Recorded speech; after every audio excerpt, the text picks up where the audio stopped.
It's South by Southwest. Not the second day. It's actually pretty much towards the end. But, you know, it's our second video of reviewing movies that we saw at South by Southwest. And boy, that's literally all I've been doing. Just day to night, movie, pilot of TV show, movie, lots and lots of stuff. We talked about 4 movies yesterday. We're going to talk 4 movies today, and we're going to talk 4 movies the next day. We've got just so much shit to talk about, stuff to recommend, stuff to go, stuff to meh. But, you know, okay, I lied. That's not all I've been doing all day. I also ate a bunch of cheese, but we'll get into that in a minute, because I know y'all are like, wait, you didn't say anything about cheese before. I would have been in here in the first place if I'd realized this was going to be a cheese video. Burying the lead. Indeed. Joining me, my friend and compatriot, Bob Garza. Hello, Bob. Hello, everybody. It's day 3 or 4, so the festival haze is real. The line for the bathroom is really short at home, but I have switched to real sugar, so... You know, that's the unique thing about this South by Southwest for sure. And I said this when we were doing Fantastic Fest this year as well. It's like the first time ever that when we're recording the second video, I'm not like fucking nightmarishly hungover. Yeah. When you do it in person, you hedge almost every last film of the night against the movie at the beginning of the next day. Right. And it's a lot easier to like just literally roll out of bed and switch on the television, which is what you do with this particular festival. You're like, put it on the South by Southwest channel that connects to my account, than it is to put your clothes on. I watched a bunch by myself, so I will say that I'm guilty of a couple times rewinding something because I was like, what did they say? Or something like that. And like you mentioned yesterday, all the props for them having a closed caption for all the films. Super happy about that. But I just was going to say, before we get started in the movies, my tradition of the last 3, maybe 4 South by Southwests, obviously not last year because there wasn't one, but was the South by Southwest Wisconsin cheese, where they throw this huge festival every year, and it's like, oh my God, just every cheese you can imagine, and fucking fruits covered with chocolate and all sorts of just crazy shit. And we'll like go there with all our friends and plan to meet up at exactly the same time and spend like literally 3 hours in there just slowly grazing and eating everything we get our hands on, drinking free beer. And, you know, we're obviously sad that wasn't going on, but they did a special event this year with Nick Offerman and several other celebrities who appeared along the way, like television level celebrities, if you will. And it was kind of like a little game show, and it was a Zoom room they put you in with everyone. So like if you were somebody they randomly picked, you actually got to talk to Nick Offerman and have a conversation with him, which was not us. But they sent us a box full of cheese, you know, which I'm like, I'm good there. We've already won. We just want to be one of the people, like one person there won, like you get another box of cheese like that once a month for the rest of the year. I'm like, God damn it, I want that. Yeah, that's a pretty good prize. Yeah, pretty nice prize. But anyway, it was fun. It was very silly. It wasn't the same as being at the actual event, but it was like nice. And Wisconsin cheeses are in fact really good. And Nick Offerman was funny, although he looked tired. And he also was like his 4th show of the day. So he's like trying to pretend that this was all the first time it was happening. And weirdly enough, it was played out by Kenny G live. He was like, the audience got to vote on one of 3 musicians, and apparently they picked Kenny G. I was like, I did not know who the other 2 people were. So I'm gonna say that's cheesy, and that's exactly what they wanted us to say. Yeah, I'd say that as well. Let's talk about our first movie. Go right into it. We're going to talk about a midnighter, or you know, this year actually an 8 p.m.er called Witch Hunt. Do you want to try it?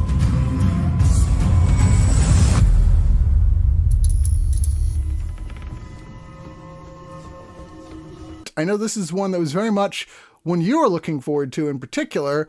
I wasn't really sure what to expect. It kind of sounded like it was how do I describe this? Like The Handmaid's Tale in a weird sort of way, but you know, where it's an alternate United States where after Salem, nobody turned around and went, wait, this is stupid. You guys are just a bunch of misogynists who hate women and like are setting them on fire because of other shit. There's no such thing as witches. This world, there really are people who genetically are witches and it's modern day. And ever since like one of the amendments, the Constitution is basically thou shalt not suffer a witch to live. But there's a huge wall at the bottom base of the country before Mexico. And Mexico is controlled and run by witches who for some reason all have red hair. I'm not entirely sure what's going on there. You know, it basically was it was somewhere between The Handmaid's Tale and the X-Men, quite frankly, in the setup. But what we ended up getting was kind of slightly more of a YA story. Yeah, that's totally it. I talked about this with some friends earlier, and there's a lot going on. We have a underground witch railroad. We have people who may or may not be witches. We have malevolent witches, which even then are kind of only hinted at because we start with a witch burning. This is very Gra- anti-witch. yeah, graphic witch burning too. And so the YA part of it, I think, really is part of the themes that they're working with. They're kind of real on Front Street, almost not metaphors at all, for a lot of stuff you could say about society or immigration or what's happening with the actual border. There's hints at world building. What I really felt like is this was a great part of a TV series, a YA TV series. But as a film, it does a lot of things, and it doesn't really dwell on anything. Like, this house has been in somebody's family. It's been around for a long time. There's a group of witches we find out in another country that are super powerful, but everything we kind of only hear about once. I feel like, especially in stuff where it isn't a folk horror film, but usually films with witches and stuff like that, the mythology at least is a tenet of the film, and I think this one, it was kind of just a setting, Yeah. except for the more social stuff we get into with the daughter and her Yeah. friends at school. Which you have Elizabeth Mitchell, who I know she's been in lots of stuff, but she's always the lady from Lost to me. She is like the mom of a family, two twin boys, and a young daughter played by Gideon Adlon. She's like, late teenage years.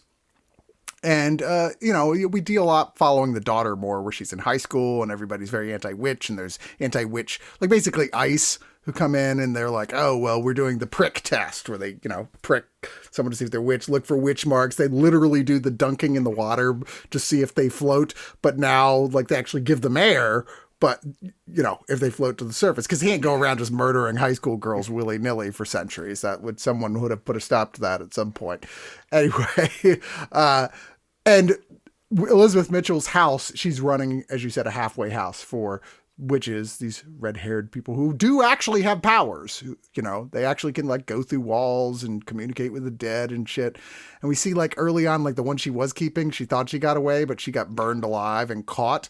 And there's this inexplicable subplot with her burnt ghost in the house floating around that really, I'm not sure what that had to do with anything.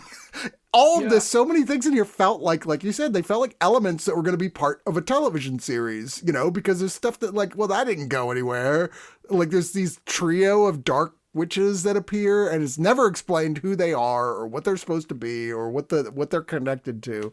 I don't know, man. I found the whole thing it's very teen audience-y, and I get it. We all get it. We all agree with your point, what we're talking about here. But, like, it's so insanely on the nose that it's kind of laughable. Yeah, I think part of this for me, all props to the festival getting these movies for us to see, but this wasn't a midnighter. No.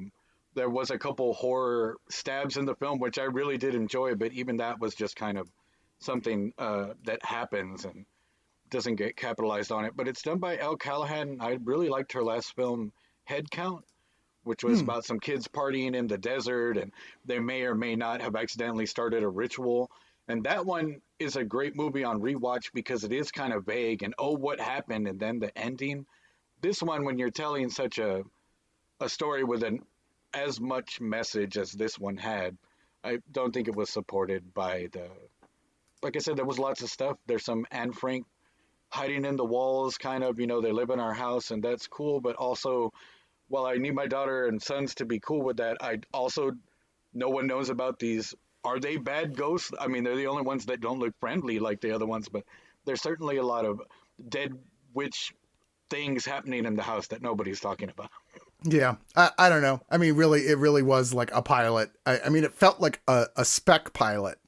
I thought. I mean, it's like decent enough performances, decent enough effects. a premise that definitely feels a little CW-ish for sure, but like is certainly goable with. You can see, oh, it's a show that could be fun and also still have poignance in it. But as a movie, it just kind of you're just like, okay, here's another one of these.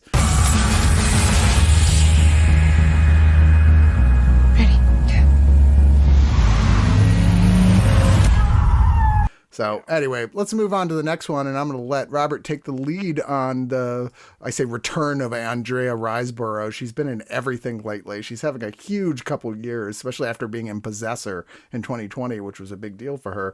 But her film playing the festival here before, and here to tell you the story of it is Robert Garza. Okay, so this is a writer-director, Stacy Gregg, and like Chris said, Andrea Riseborough and Martin McCann are top listers, and we're looking at a family who, live in a duplex, and they have a son, and, some new people are moving in next door, and we find out pretty quick that mom is kind of fixated on the daughter next door, and that turns out because in her family, they've recently lost a child, which was a young girl, passably about the same age, so...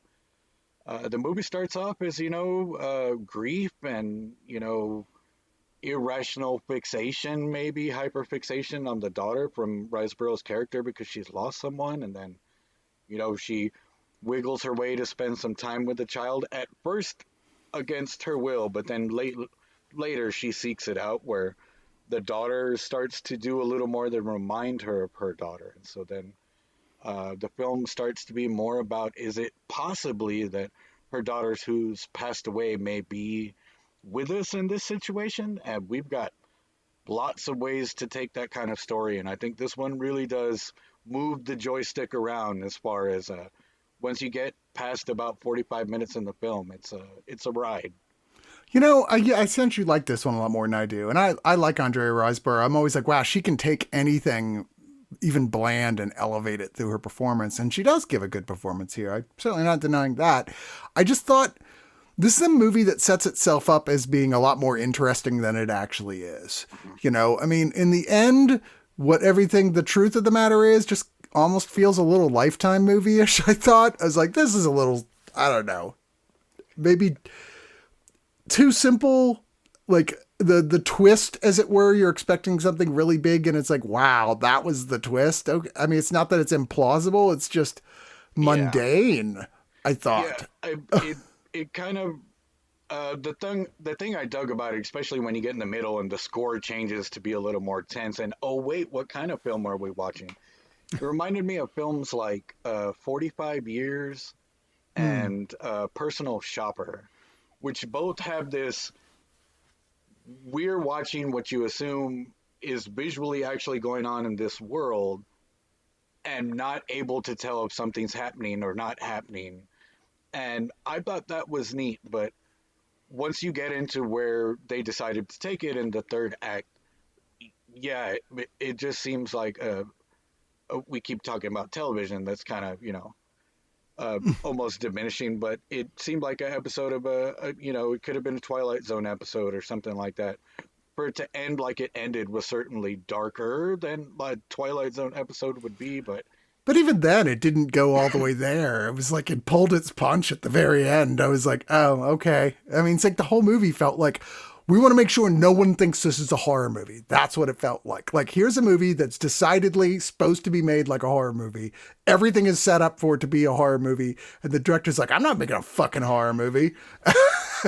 At every turn. And I'm like, okay, So what you're making is a kind of dry, slow-moving drama with some good performances, but forgettable. Yeah, and those other films I mentioned are ones where the coincidences are built up enough that, oh, something happened, and we get to see that there's two ways of looking at it from the characters involved's perspective.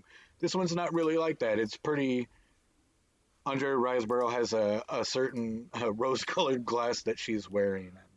That, once we get to the end, doesn't even really change much, so... It kind of ended where it started, which was, what's going on? So we're going to go ahead and move on to our next one, which I'm going to be the one to talk about. That is actually one of my favorites in the horror section of the festival this year, Offseason. Now you say, well, okay, well, Chris can be a little picky about it, like, in fact, a little severe about what horror he likes and what horror he doesn't like. See yesterday's South by Southwest reviews. But Offseason is basically like a Silent Hill with a little less monsters and a little more Lovecraft to it. Good call. Just really felt like this is someone who played a lot of survival horror games, but mainly paid attention to the atmosphere and the ambiance and how they make it creepy. Lots of found notes and shit like that, and dimly glimpsed people with weird eyes in the distance. This is by director Mickey Keating, who's an old hand at doing horror at this point, having done Pod, Ritual, Carnage Park, Psychopaths. So, like, definitely has a good idea how to make these sort of films, and it's starring another stalwart of the industry, Jocelyn Donahue, who plays Marie Aldrich, who's married to yet another person who's worked a lot in horror, director, writer, actor Joe Swanberg. And believe me, I could keep going. And yet another person from horror. There's a lot of people in here who've been in other horror movies that you'll recognize. But they basically, her mom, Jocelyn Donahue's mom, she plays Marie Aldrich. Her mom, Ava Aldrich, has died, played by the great Melora Walters. She was an actress and had said, look, no matter what, please don't let them bury me on the island that I grew up on. I don't want to go back there. And then she ended up, they're like, the lawyer's like, well, her will says she did want to be buried there. And daughter's like, there's no fucking way that she begged me not to let them do that. So she goes, I'm going to this island, figure out what the fuck's going on. They had told her someone had like broken into her grave or something, or broken up her grave. So she's like, okay, she goes there with her husband. Right off the bat, they're like, well, you can't go. It's closed. It's like, no, but I have special permission. They asked for me to come. So the gatekeeper like lowers the bridge so they can go across. And once they get there, like, okay, well, what's going on? Everyone's weird in this town. And, well, like I said, I think kind of telling you the premise of it being survival horror, Silent Hill mixed with touches of Lovecraft kind of gives you the idea of what to expect from, or for what they have to expect when they enter this island town. What do you think, Bob? Yeah. Oh no, sorry. I was trying to get some names up on the screen. I think like you said, not only if you like Mickey Keaton's movies, but if you like movies like he makes. Like, I think this is a great one. I'm not the biggest Lovecraft fan. I want more individualized pain. I get the cosmic horror. It's horrible too. So Carnage Park was more your type of film. Yeah, I mean, yeah, that's just people being evil, man. That's that's our nature. But I really liked how so much of this looked. What do you call it? You mentioned I was bringing up Melora Walters as the main character. When we get to see her run around, I believe it's a museum that she gets into. Well, she's the mom, Jocelyn Donahue, who's known from, oh, good Lord, what is the very famous horror film she was in? House of the Devil. Oh, okay. Jocelyn Donahue. Okay. Yeah, she played the lead in that. Seeing her run around that museum, like, I don't know if it was the height of the shot or what it was, but it really gave me the Suspiria vibes. With Jessica Harper or Susie Bannon running around in most of that film. Like, I really liked the way they compartmentalized certain parts of it to do certain things, and then you get some wacky, what kind of cosmic horror is going on, which is the uncertainty you get to play with, which is fun. We also get a little more than a cameo from Jeremy Gardner, who I love. Who's done a lot of recent horror and indie stuff. So this was a fun one. This was definitely a midnighter. Oh, yeah, no question. You know what it kept reminding me of at points too? Do you remember the 70s film Let's Scare Jessica to Death? Yeah. Kind of had aspects of that in the way that, like, it was creating its sort of creeping, slow, almost surreal horror. Because something's gonna happen. And this one was real, like, yeah, not yet, not yet, not yet. But That's it's not one of creepy, those but ones that keeps you waiting either. It's yeah, like almost right off the bat. It's like, wow, this town is fucked up. Well, yeah, like there's scary shit yeah. But happening by all the over the time you see place. the guy on the bridge that has a gun, you're already scared of this dude. So Yeah. Yeah, absolutely. But yeah, this is actually one of my picks for the festival so far. That's coming from someone who loves horror. But let's talk about one that also has been a pick for a lot of people I've talked to. But this one isn't horror, although it is, in fact, I guess, arguably genre. And that is the wacky end of the world comedy, How It Ends. Who knew that end of the world comedies were going to become their own genre? But there's no question to me that they have. And telling us about the story of this one is Bob Garza again. okay, so between Sundance and South by, we've got a couple horror movies. That's People in the Woods, and one of the reasons that we were getting those two films specifically is because of lockdown, and easier to shoot outside. This is a stamped at the end, made during the COVID outbreak in LA of last year film. We've got the story of Zoe Lister-Jones' character who wakes up in the morning on the day the comet is going to come end it all. A lot of us wished for it for a while, a couple years ago, and in this world, it came. The end is coming. So she wakes up and she gets a little knock at the window from her friend, and she comes in and she's like, "What are we doing tonight?" And there's a big party. It's L.A. They're not going to go out without a soiree. So. The main character's not into that. She tells her younger looking friend, we don't really get ID there for a while, she don't feel like going to the party. She wants to stay home and kind of, I can't get hurt if I don't put myself out there. And her friend talks her into, let's do this. And we find out pretty soon that the person we're seeing juxtaposed to our main character is indeed a avatar for our main character's younger self. And so without a car, they set out on foot through LA to right some wrongs, to mend some fences, to say some goodbyes, to parents and ex-lovers and the like in the way to this party, seeking maybe putting yourself out there for love. And I gotta say, two things up front. One, it was probably the first film I've seen shot during lockdown that they decided, I'm sure real early on, that they didn't mind that it looked that way. I don't think there's anyone touches in this film. Even the two characters that are together the most are usually 2 meters apart, 6 feet through a lot of it. Most of our cameos for sure are at distance. But the other thing is that I really dug this. This is a movie like Save Yourself from last year that was a little existential. You got to get on with your life and stop, holding yourself back in a not very convoluted kind of package that's genre adjacent, like I think you said. And I really dug it and really liked the cameos. This is directed and written, in fact, by Zoe Lister-Jones, who plays the lead here, along with co-written and directed along with her husband, Daryl Wine. And it is just a shit ton of cameos in here. Like there's, as she wandering through the city, some are just random encounters, some are people she knows, but just a ton of people you're like, oh, I know who that is. I mean, people like Logan Marshall Green and Nick Kroll and Finn Wolfhard and Tawny Newsome, Fred Armisen, Bradley Whitford, Olivia Wilde. I mean, just this huge list. I mean, that's just a portion of the people she runs into. And what this is like, if the movie LA Story was a genre adjacent, what the plot is of this, I like it. but with almost no budget, just a lot of friends willing to sign on, because it's Yeah. very much a satire of LA in a lot of ways. Yeah. It's a light satire. It's a loving satire, but it's definitely what it is. And like most comedies, your results are going to vary based on who you are as a person. A lot of people responded to this like it was just like, oh, this is just a bunch of different little sketches thrown together. And I thought it was like, there was an overwhelming sense of, it's existentialist comedy, like you said, like the previous one you mentioned.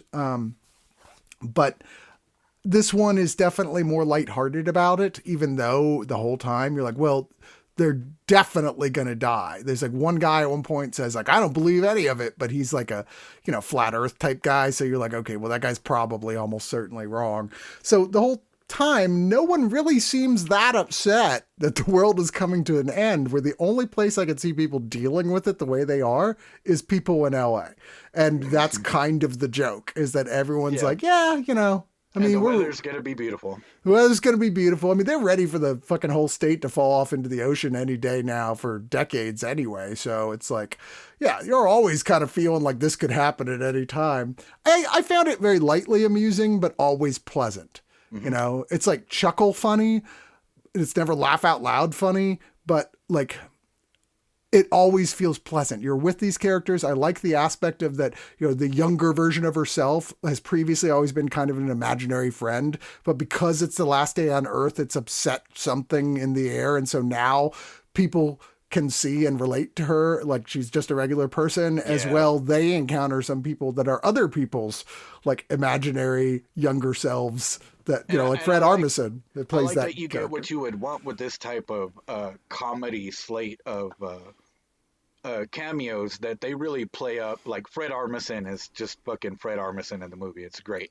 Like he's obviously playing a character, but that was cool. And I got such a kick out of the Olivia Wilde bit with two friends who have not seen each other in a long time, trying to bury the hatchet, talking over each other in a way that I don't think's been done as coherently, even though it's incoherent. I loved it. I thought it was cute. It was a fun movie. I thought that, like you said, lighthearted. It's not that it's uncaring and kind of sweet. It's just kind of writing this, you know, like maybe like we were talking like the weather. The world's ending, but it was a nice day in LA. I kept thinking It's Always Sunny on the last day of all existence in LA, because the whole cast except Danny DeVito was in this movie at different points. I was like, what? Are they all friends? I mean, was Zoe Lister, was she on that show at some point and I didn't know? I don't know. But everybody's in this fucking thing anyway. The only cameo at all I was like, just roll my eyes, was there's a Pauly Shore with, of course, he's playing himself. And I was like, nobody wants to see you, Pauly Shore. No one wants to see you. Especially not playing yourself. At least he didn't do that. The weasel thing. I was like, oh, please. It was almost there too. Yeah, it was so close. I'm like, God, man, you were like you're a reminder of the worst part of a decade. Yeah.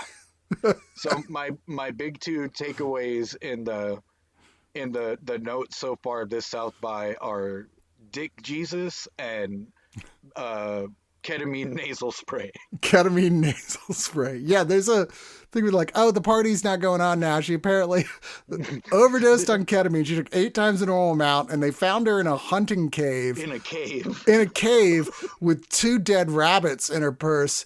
And apparently she had to set out to find out who killed the rabbits, and had in fact created a huge elaborate board with red yarn and everything. She'd been and doing it for a while. Yeah, it was like, wow, she was actually really accurate. She did her research. It's like, what is this? What is happening? Google. Like, she went to the library.